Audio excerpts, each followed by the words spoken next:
Tessa, we're used to seeing you as smiley, warm, Del Boy's wife, and you're not in this. No, it's great, isn't it?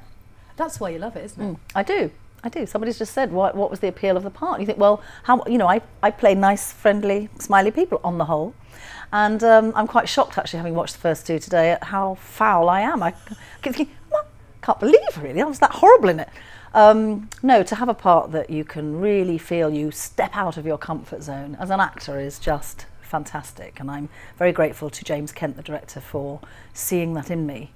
Because I think there are a lot of people who sort of box you, and so there are people who would probably, in his position, not have chosen me to do it because they would have imagined me just doing nice, smiley, friendly people. And so it's really has been good, and I've loved every minute of doing it because partly we all got on so well, but also it was lovely to play someone who's far away that you have to actually take some steps towards, you know. It's a great concept, but looking at your era, it's so oppressive.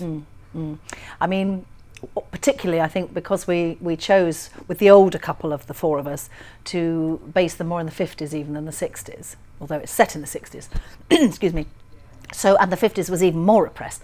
So it is repressive, and it's also restrained, and it's about what other people think of you rather than getting on with life.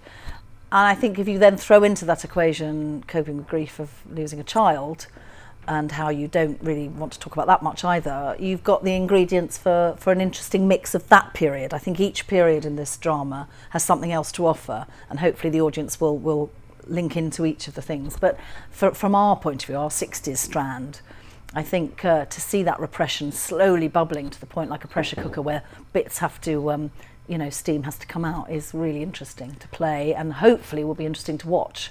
And what scenes with Dennis? I mean, those were one of the first scenes that you actually did with Dennis. That's right, I haven't seen them, but yeah, we were thrown in on day one, and actually we were just saying in another interview that it's really good, probably, that we were thrown in like that because we didn't know each other that well. So we had to develop an acting shorthand very quickly, and when you're thrown into something that extreme, it was a huge confrontation between huge, and I think in a way it was great that we did have to do it straight away because our nerves were at a certain, you know, the adrenaline is running. There wasn't that cosy sort of ooh jokey thing that you can develop as actors. It was very, very sort of on the ball, which I think helped probably. Beautiful Oxfordshire, because you've been there a long time. You love it, don't you? It's great, yes, it's lovely. And you worked on this in Surrey. That's right. Also beautiful, a lovely place too. Yes, no. Lovely. We just love Meridian country, don't we? We do.